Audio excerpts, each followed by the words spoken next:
Okay. All right. So just go ahead and click that yes, you're okay with being recorded, and I'm going to get started here. Um, so we're talking about home fruit crops and particularly strawberries. There's a lot to potentially go over, especially in your shoes if you're wanting to go commercial eventually one day. But in general, how we're going to spend our time really quick tonight is just an overview of strawberry production as a whole, different types and varieties, and cultivar selection. That's really important, and we'll see down the road. Site preparation and planting, plant management and renovation, and disease and pest management are also two big time factors when it comes to fruit production. I'm sorry if you can hear my little girl screaming in the background. She's upstairs and she's 4 weeks old today, so I apologize in advance. Many benefits of strawberries, though. Fits in small places. They are very fast from planting to fruiting and to harvest, and they're very low input, and they pack a lot of flavor into a small punch. So that's a really good thing about strawberries. I mean, this time of year, it's awesome because you have U-picks in our area here in East Tennessee, and then you have pre-picks. So there's a different types of varieties. And again, if you're wanting to go commercial eventually, that's something you will have to consider. And there's all types of factors that go into making that decision. But eventually, we'll get to that. And if you do want to go commercial one day and you get to that threshold, we can talk later on. But we're just going to stick to the basics tonight. Okay. Kind of an overview. Ripening time, you have two different types. All right. You have short day and day neutral. Your short days are what a lot of people say are May or June bearing strawberries, which is what we have predominantly here in the state of Tennessee. Day neutrals, they're often spring producers as well as midsummer and late summer crops potentially if you decide to keep them over in a commercial setting or even in a residential setting in a homeowner type scenario. They will produce kind of sporadically throughout the spring and the summer. And your first crop, it's very quick, 8 to 12 months for short day varieties. Okay, talking some more specifics here. Technically, they're an herbaceous perennial plant with a compressed stem and crown. We have runners or stolons that form when days get longer than 10 hours of sunshine and over 70 degrees Fahrenheit. Some wind and self-pollination does occur, but bees and other pollinators are needed. And fruit is actually hundreds of seeds on a swollen receptacle. So that's what makes strawberries a little different from every other fruit out there. And they have a very shallow root system, which makes them very unique and that they can go in a lot of different places. Growing conditions, you got to have good drainage. They do not like to have wet feet. And we'll talk more about wet feet and why we need to have good soil drainage later on when we come to diseases. It can tolerate, most soil types from 6 to 6.5 as far as the pH is concerned. It prefers deep, organic, matter-rich soil. And make sure you avoid heavy soils. A lot of clays can cause issues because they harbor disease very well. And again, that goes more towards that disease issue we'll look at later on. They can be sensitive to high solids, but we usually don't see that problem in our area sometimes. Again, strawberry types, we already hit on this, but just to hit home again, your short day or your June bearing varieties are fruiters in the late spring. They're vegetative during the long summer days, and they set flower buds when days are under 14 hours of sunshine in the fall. So that is something to consider as well. Day neutral berries, again, not controlled by the day length at all. So the fruiting has nothing to do with day length. They will fruit during the first of the year. They have a lot of smaller berries potentially, depending on the variety you get. And then hot temperatures in the summertime can disrupt the growth. So that's why you might have sporadic fruiting from those certain types and varieties.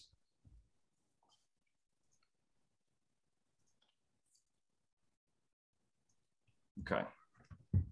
Go on here. And if you have any questions, Kelly, just put it in the chat. I should be able to see it whenever you pop it in there. All right. Okay. Short day cultivars. And there's a lot of on this list right here, and there's all kinds out there.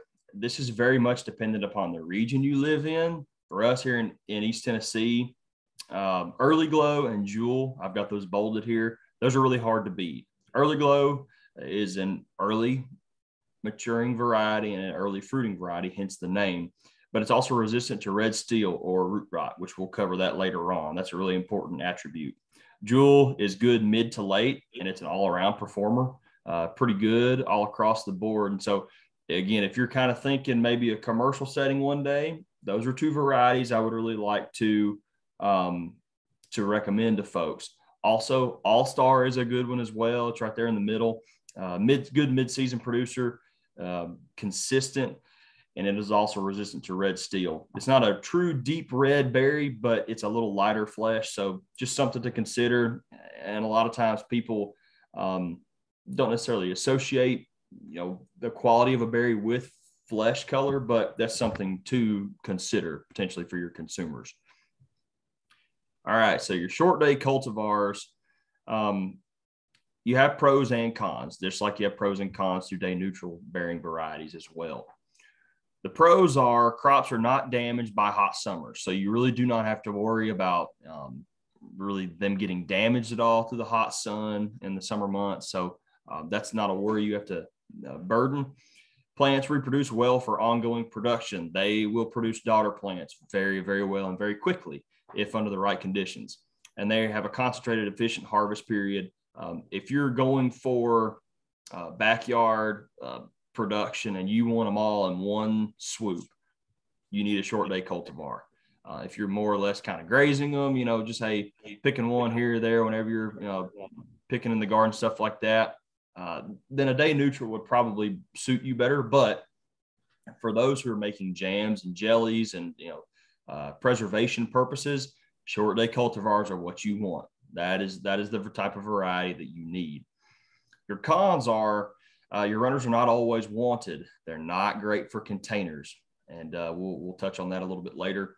Winter and spring protection may be needed, and disease issues can build in your short day cultivars pretty easy. Now, I want to touch on winter and spring protection here just for a second. And in a backyard scenario, it may not be as big of a deal. And I want to use this example. Last year, we had a frost, I believe it was on April 25th, and it killed a lot of stuff. It really, really hurt our hay crop, that first cutting. It killed pretty much every fruit tree that was out there as far as the buds and flowers were concerned. And it was a big freeze. We had a lot of strawberries out there. And I don't think we have any commercial production in Jefferson County. But a lot of our backyard producers and growers had flowers already coming, and they had some starting to set fruit, and it wiped everything out. In that case, I wouldn't necessarily worry about protecting from a frost or a freeze, just because the likelihood of those berries being, number one, a good quality, and number two, going to make it through an event like that, and the number of blooms that you have will often determine, is it worth saving that round of blooms or not? And so I say that to make this point. Is spring protection necessary in a commercial setting? Absolutely. If your livelihood depends on it, you need to have row covers. You need to have that stuff already set in place. Now, wintertime, it also might be beneficial if we do have a really prolonged stretch of really, really cold temps. Yes, you'll want to protect them as well. But for a backyard scenario, you can get small row covers if you want, or even I'm sure potentially if you're just protecting from frost, I'm sure a bed sheet or a little tarp would work just fine. But we can talk about those specific recommendations later. Okay, so let's switch gears to day neutral cultivars. Albion is probably the one I recommend the most. If you come to me and you ask, hey, what's the pound for pound the best day neutral berry I can get, I'm going to recommend Albion. And it's a medium to large berry. It's very consistent, good flavor. It's a firm berry, so it's good, easy to handle. Sometimes you can get into having a softer berry. It makes it hard to handle and pick and harvest, even in the backyard. However, it does need a little more nitrogen when it comes to the actual production side of things and the agronomy of it. So just keep that in mind. And I'm talking a little bit more, not, bunches and bunches more. So your pros and cons for day neutral varieties. Number one, multiple harvests for longer periods of fresh eating. Again, it's more like grazing the landscape is what I would say. You get multiple harvests throughout the year, and they're kind of mini harvests. So if you want, 4 or 5 berries for, for this, 4 or 5 here, that's pretty much what you're going to get out of a day neutral variety. But if you have multiple plants that are producing 4, 5, 6 berries at a time in a sporadic fashion, you're going to get a pretty decent little harvest there. They do have fewer runners, so they are better for small areas and containers. If you have a big container you're wanting to put these in, I would recommend Albion or a day neutral variety of some sort.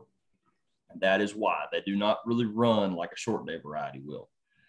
They may have fruit in months after, they may have fruit in a few months after planting. So if you were to plant them in the, late winter, early spring, you could potentially have fruit very, very soon.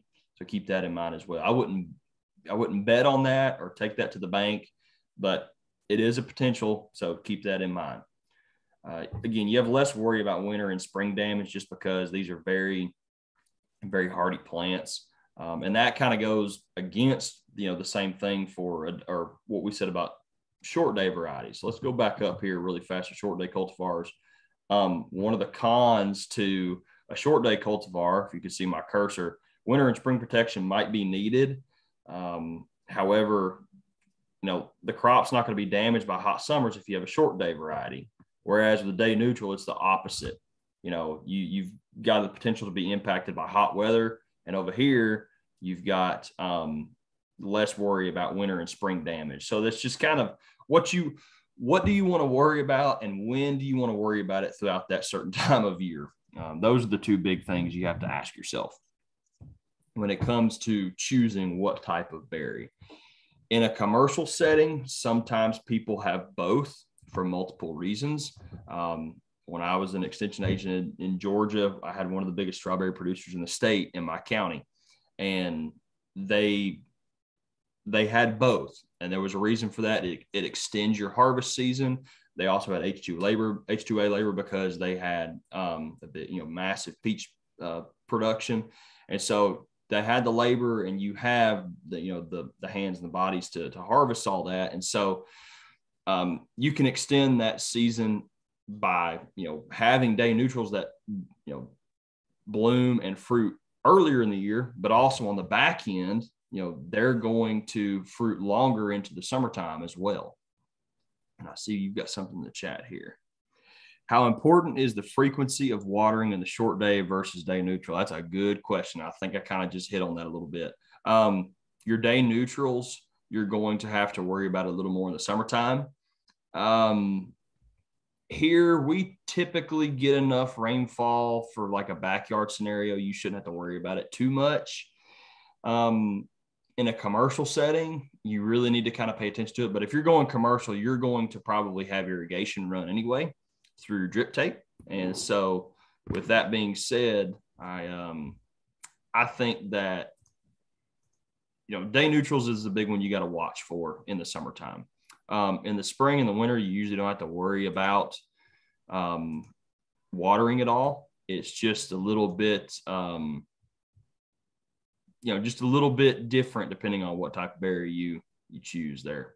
But watering is more for the day neutral as far as the frequency of watering and how much water, excuse me. It just depends on the year, just being 100% honest with you.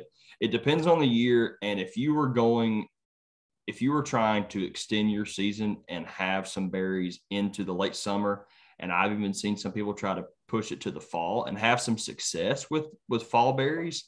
And I say fall, I'm talking, August, September. You can do that, but you got to make sure you really, really have to keep tabs on them. A lot of times in commercial settings, it's a 1-year crop. You have them, and then you pull them up, and then because you're rebedding, you're putting plastic down again, you're reapplying drip tape, things like that. So if that does not answer your question, please chime back in the chat there. we'll go move on here from day neutrals for a second. Okay, buying plants. This is a big deal. In our first meeting we had, it seems like forever ago, and it was close to 2 months ago, but we talked about our fruit supplier list, and that is a big deal. And so you can click on that and go there. This is what we recommend, recommendations from the University of Tennessee Fruit and Vegetable Work Group.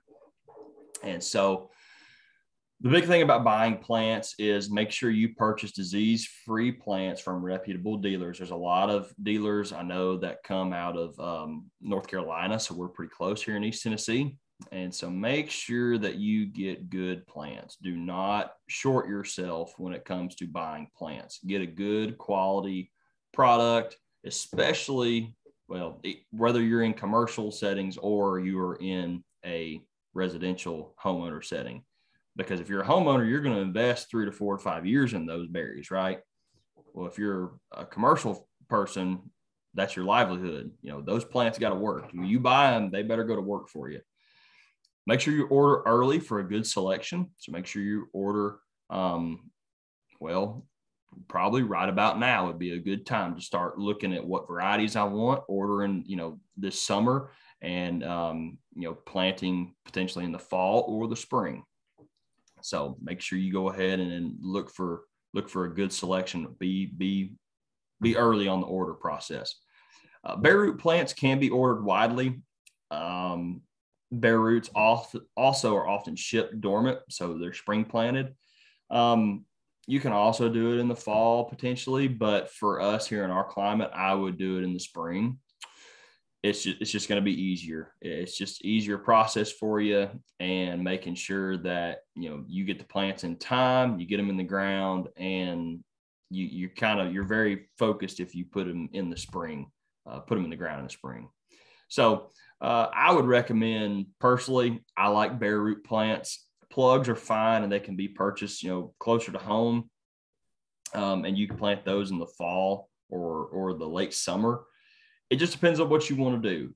If you can't find anybody who has bare root plants and you really wanted bare roots, but that certain variety is not being either carried by that dealer anymore, or you just can't find them, and you run into somewhere that's got plugs, plant them in the late summer, plant them in the fall. They'll be fine. Just make sure you keep water on them if we have a little bit of a drought scenario. And, there's more than one way to skin a cat, I guess, is a good way of addressing this slide. But the number one thing is make sure that you get good plants from a reputable source. That's the number one thing I can tell you. So that's all I have to say about buying plants. Again, just make sure you use some caution and you're getting them from a good place. Okay, so let's talk about matted row system. We'll talk a little bit about plasticulture, and forgive me, I didn't include a ton about it, but plasticulture is more for your commercial type scenario, but there are commercial scenarios where people use the matted row culture, and then they have short day varieties. So we'll tackle that mostly. Years to bearing, you've got about 1 year to bearing as far as having a full crop. Expected life of that planting, again, is about 3 to 4 years, depending on your disease pressure. And then they're planted in the spring for full harvest the next spring. So basically, year number 1, you're not going to be expecting any fruit. You are going to more or less be managing those plants to spread, and to really kind of cover that ground and dominate that spot that you put them in. Now, you got to keep them within bounds of where you want them, but, that's their goal. That's their goal right then, is to reproduce, make daughter plants, make some runners, and really, really get after it as far as establishing themselves in that spot you want them. Expected yields, about 25 plants can give an excess of 40 pounds of fruit in 1 year. And that's pretty good. That's roughly, off the top of my head, if you get 1.5 pounds off of each plant, you're doing good. In a big time commercial scenario, I've seen people get potentially as high, close to 2.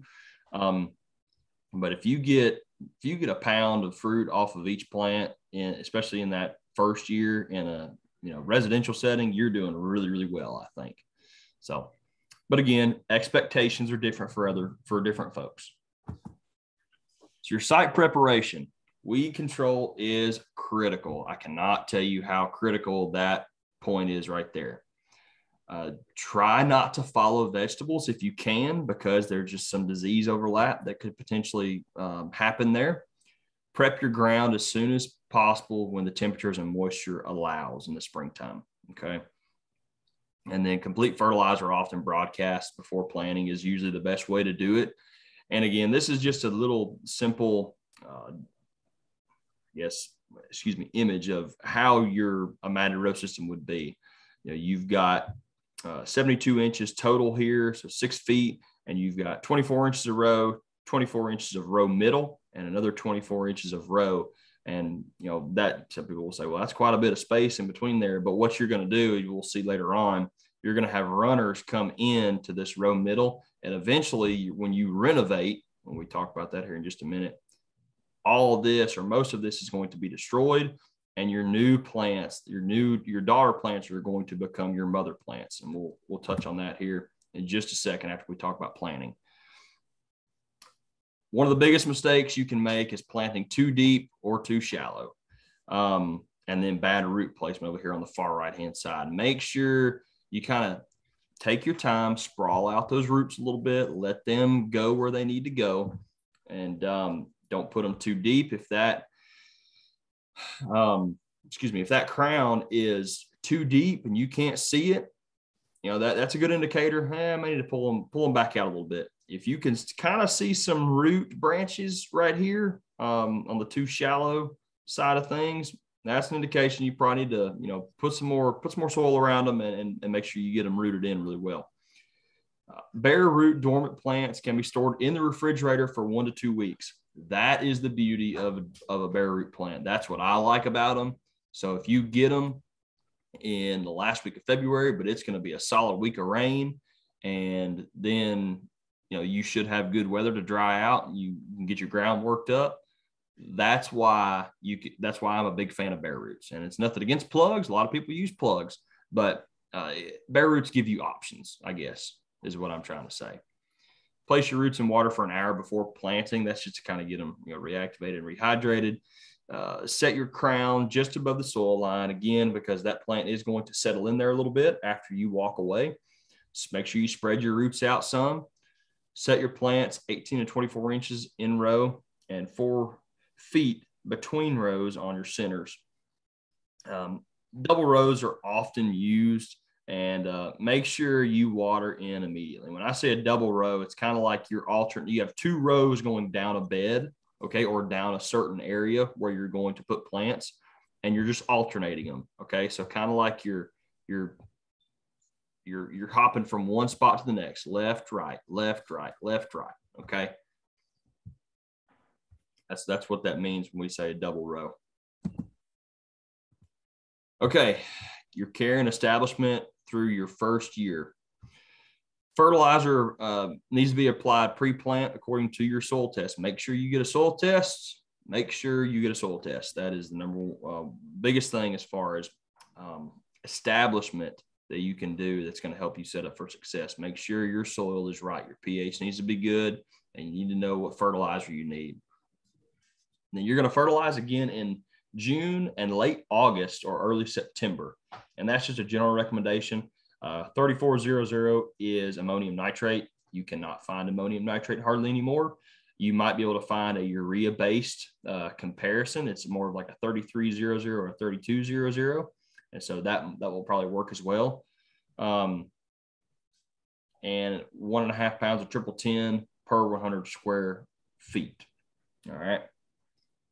Make sure you remove the blooms in the first year. Again, this is more or less going back to, we want those plants to establish themselves and make sure they get established strong. And they're the only thing that's in that planting. Your top 2, your top 2 goals for that establishment year are making sure those plants get established well, and they're the only thing in there. So you're going to be weeding a lot, and you're going to be pinching off a lot of blooms if there's any coming in that first year. If you need to cut runners in the aisle, do that as well. cultural weed control is the main method. Again, that's just grabbing a pair of gloves or grabbing a hoe and going to chopping. So make sure you got your back, or make sure you get the kiddos ready to rock and roll for that day. Mulch can be applied in mid to late winter. That's kind of personal preference. You want to see some leaves through the mulch, but then pull it back and use mulch to keep the fruit clean and dry in the early spring when plants start to grow. That's another big factor, because that excess moisture is what causes diseases. And we'll get to that here in just a minute. And again, you can always go back and apply more mulch between the rows in the spring for weed control. All right, let's talk about moisture. This is kind of getting to your question earlier, Kelly, about that. Drip irrigation can be used, but I would only consider it a single season tool, because you have the rodents, you have implements, you have people, and you have tools that are going to be used in that certain spot throughout the year. And I can't tell you how many times, in that picture, you can kind of vaguely see it where you may, might have a little nick or cut, and you wonder why one end of your row is not getting a lot of water. Well, that's why. A rodent chewed through it. I've seen it a lot. Overhead irrigation can be useful for frost protection as well, but it can be bad for disease issues. I wouldn't recommend that, especially in our scenario. Unless you are a bona fide big-time commercial producer, you're probably not going to have overhead irrigation anyway. And so that's kind of a moot point. I left that in there just to make that point as well. Your beds will dry out slower, so don't keep them too moist for plants. Again, we don't want wet feet, and we want that soil bed to be wet and then dry out, and that's when we water again if we're in a drought scenario. Also, moist beds tend to have more weed issues than other ones do. Okay, let's get into the matted row renovation. So this is the what, why, and when. We're removing old plants to let the younger daughters grow and reproduce. Again, we want a younger plant to come on and really start to establish itself and make itself dominant. Why? To support production, again, especially if you're in a commercial scenario. When? Every year after the harvest. So this is going to happen, after, this is what it looks like, okay, after a harvest season. You can see these plants have absolutely taken over, and that's good. That's what you want. But we got to do something about that. I don't know about you guys, but I do not like snakes. And so I can only imagine how many are in a field like that. But again, this is what you can kind of see. We got some more grass issues there in that second picture, but the how is the big thing. If your foliage is too dense or diseased, you can clip or mow. Just be sure not to damage the crown. And then when I say mow, yes, you can actually mow these with a rotary type device. I have seen people be able to set the deck of a mower really high and clip the tops of them. And all that does, as long as you're not damaging the crown, it's making sure you're having new flushes of growth, and you're really cutting back on your disease issues as well. You want to broadcast and complete fertilizer. Make sure you try to brush it off of the leaves if it's not clipped already. You want to narrow up your rows. Rototill to narrow the rows to about 12 inches to remove old plants and reduce weeds. Again, that's kind of where we were talking about. Where the row middles are this year is probably not where they're going to be next year. So you're basically going to try to flip-flop the spots where this occurs, okay? It's not an exact science, but that's in general terms what you're trying to do on a grand or small scale. And then we want to side dress a little bit of nitrogen in September to support new buds and new growth. You want to support those new crowns when they start coming out. This is delicious. So again, we've got this is what it looks like before. Okay, on the left-hand side, this whole bed is 30 to 48 inches. That's almost 4 feet. And so you've got 18 to 24 inches between your rows and the walkway. After this is what you want, whether it's this half of the bed, whether it's the left side of the bed, whatever it may be, You want that bed to encompass a total of 12 to 18 inches because, again, particularly with your short day varieties, they're going to grow very vigorously in the summertime. And so you don't have to worry about them dying off in the hot summer months. But that's kind of what you want to do. So if you want to take a picture of that really fast, that's a really good way to explain the before and after. Excuse me.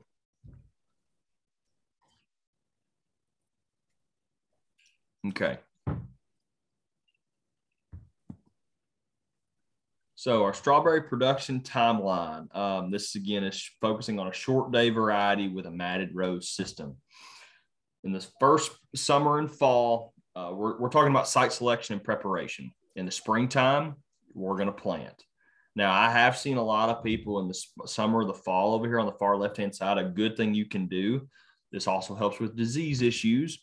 You can plant a cover crop, whether that is winter wheat, whether that is ryegrass, winter rye. I have a love-hate relationship with ryegrass. It does really well. It does a good job, but it can be hard to kill and become a weed issue. So I would tend to stick with winter wheat or winter rye, the actual cereal grains.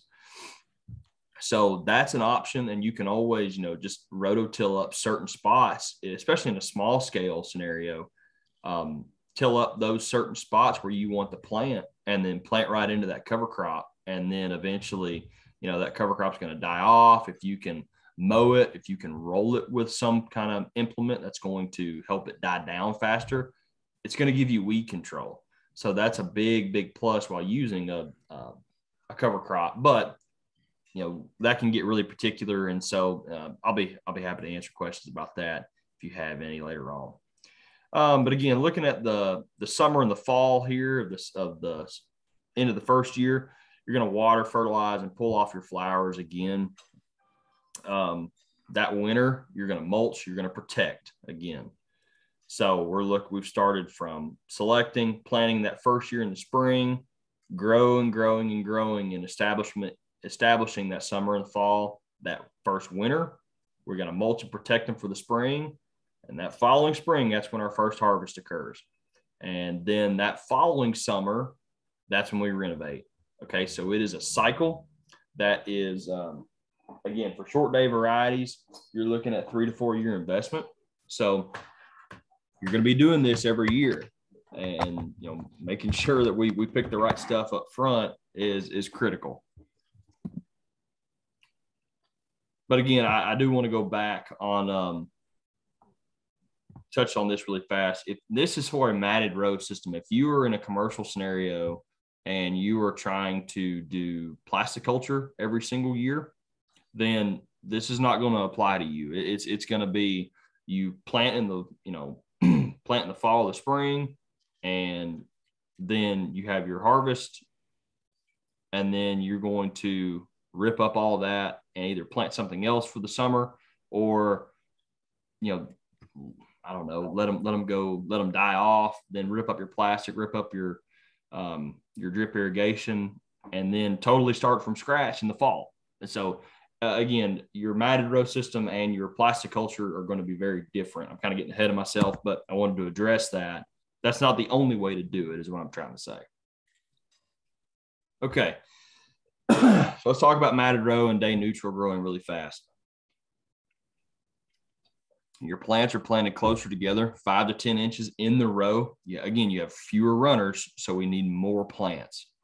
You want to remove your runners for the first season and fruit for the first few weeks. They're going to fruit in the late summer and fall in the first year. Mulching can help moderate that soil temperature. Again, going back to the differences physiologically between day neutral varieties and short day varieties. Your day neutrals really can be hurt by that summertime heat. And so using a little bit of mulch, and especially in a small plot there, you can really make those plants thrive and survive a little bit better by being able to retain some moisture using mulch. So keep that in mind. They do need some more summer nitrogen as well. They're not going to just grow like a short day will. Your day neutrals need a little bit more help as far as growing and establishing themselves sometimes. So making sure we give them that extra boost of energy with a little nitrogen is going to help. And again, they normally only last 2 to 3 years due to the small fruit size. So again, there's a lot of different options out there for strawberries. So make sure that you take all this into consideration and what you really want. Matted row pros and cons. It takes a lot less money to establish that. The cost and upfront investment is very, very small. There's a lot of varieties available as bare root, short day and day neutral varieties too. And, you can produce for several seasons. I know my uncle down in Middle Tennessee, he's had strawberries in the same spot. I think this is going on the 5th year. Now he's going to rotate it after this one, but, it's very reliable and using the matted row system, and it's tried and true, and you can do it in the backyard, commercial setting, whichever way you want to go. The cons are, it does require some renovation and weed management, and you may have some increased disease risk. We'll talk about that here in just a moment. So final notes really fast. How many times you renovate depends on the health of that planting. It may only be once for 2 picking seasons, okay? You may renovate twice for a total of 3 picking seasons. Always buy new plants for new plantings. Do not try to recycle daughter plants from an old planting. Just don't do it. You will regret it if you try it. I promise you will. In warmer locations, anthracnose can become an issue. Here we can see anthracnose. I would really worry about that more in Georgia, Mississippi, Alabama, Florida, those types of places, South Carolina, and even on the eastern seaboard of North Carolina as well. Okay, let's talk about plasticulture really fast. And again, this might be something for someone who's interested potentially in going commercial. If you're just starting out, I would probably recommend matted row, but plasticulture is something that is very, very big in the commercial side of things. And again, I'm not sure where that is. I'm pretty sure that would be out in California, out west somewhere. But you can see that's matted rows for almost as far as the eye can see. Or your annual hill is another term for it. So, but again, you have new plants installed each year. Typically, you're planting in the fall, and it's going to be late enough to not encourage runners. Excuse me. So you're looking at that October timeframe. You do have greater costs due to materials, plastic mulch, irrigation, big row covers, and you do have a potential for higher yield this way. More common in commercial systems, like I mentioned just a second ago, and it might be useful for residential settings due to disease or just the simplicity of it. There's no problem at all with doing this in a residential setting, but again, you have that upfront cost you have to consider. All right, and this is a great shot of what a commercial type planting would be. And you can see over here on the right hand side where my cursor's at. You've got the plastic mulch here, but you can also mulch in the middle, and they do this strictly for weed control, right? And so you see in this big row middle, that's probably where they wanted just to have somewhere to drive vehicles and tractors and stuff like that through the field when they're picking. But in your true row middles, you've got a little bit of mulch to help, fight and combat that weed control. And that's a big plus for using mulch, even in a plastic mulch system. Okay, now this is a true residential project here. Forgive me, I've got a tickle in my throat and I cannot get rid of it. Okay, this is something that, a lot of people do, especially if you are just wanting something to more or less kind of have some grazable landscape, as I would say, or be able to pick it, here, there, and every so often. You're going to want to space your plants, 24 plants at about 18 inches of spacing, 4 for the top tier, 8 for the second tier, and then 12 to the third tier. It doesn't have to be a circle necessarily, but you could do this in a square, even a triangle, whatever type shape you want to do it, or for a pyramid. It's all up to you. But it is kind of cool to incorporate some fruit into the landscape, and this is a really easy way to do it. Your June-bearing varieties are going to yield probably a little lower, or excuse me, your June bearing varieties are going to be kind of in the middle when it comes to your second and third year. Your day neutrals at the bottom could be anywhere from 14 to 40 quarts. It just kind of depends. But again, remember, I would encourage you to make sure you think about June bearing or short days versus day neutrals, because day neutrals tend to stay in their place. June bearing varieties or short day varieties tend to want to go everywhere and kind of creep and crawl and kind of become an issue all their own.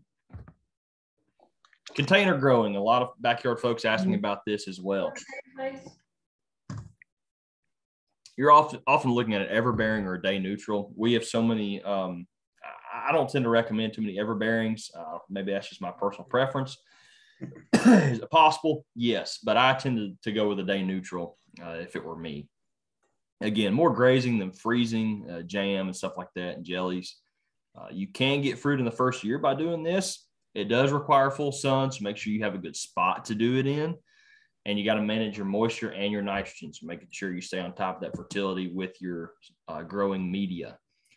You're harvesting in that scenario, you're ripening. It's going to be about 30 days after bloom, and you're going to pick in the morning when fruit has dried. Try to quickly cool it to 33 degrees Fahrenheit. So the best way to do it is just throw it in the fridge. Okay. In any scenario, residential, commercial, container, whatever it might be, bird netting might be needed. If you have a big enough planting and they find it, they will come back. So make sure you have that in the works if that has become a problem for you. Your row cover hoops can be used for netting as well, so they kind of have a dual purpose and a dual use out of that, so that makes it easy. Okay, your fruit quality. Make sure you protect your fruit from the ground. When you have a lot of, we had a big rainstorm a couple of weeks ago here in East Tennessee, and I was actually on a visit this afternoon where some people already had issues with diseases in their vegetable garden, and it was early blight on tomatoes, as a matter of fact. And as you know, early blight starts from the bottom, but it's directly correlated with splashing from heavy rains or irrigation from the soil.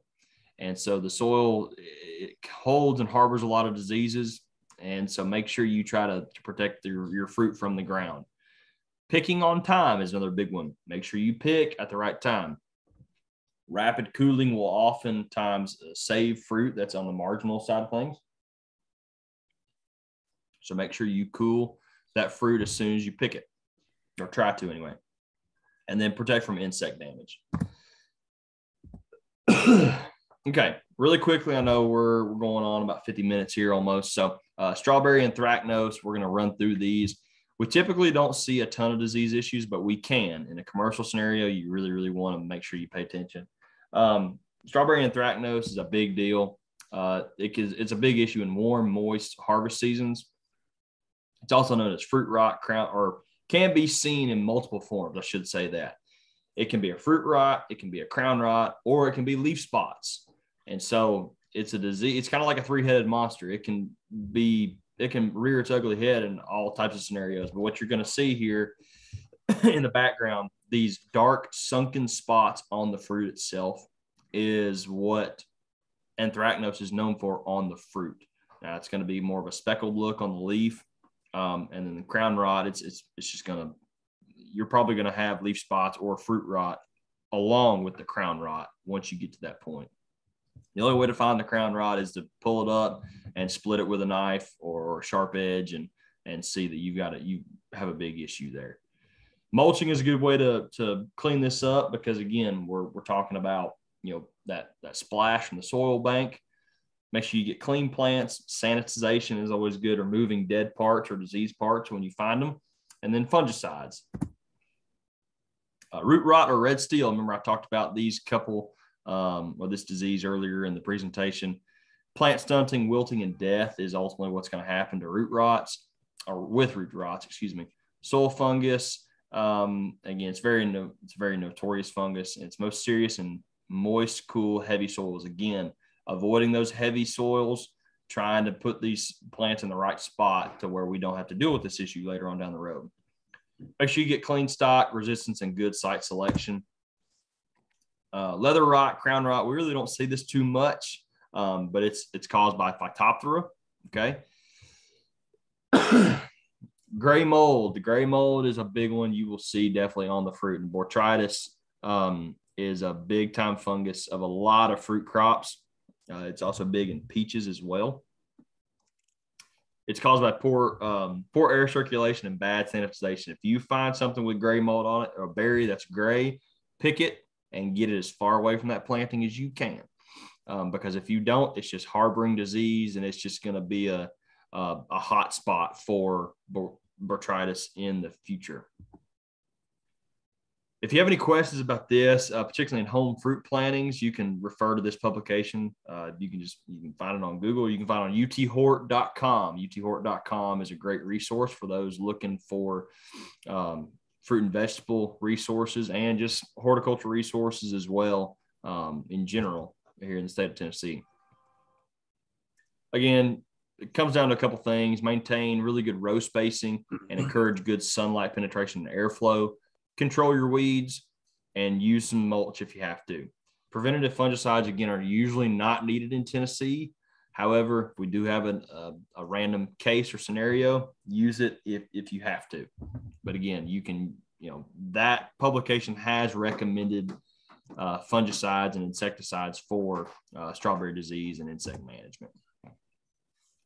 We talked about this the first go around a couple months ago, but strawberries are relatively easy to produce when it comes to dealing with SWD, or spotted winged Drosophila.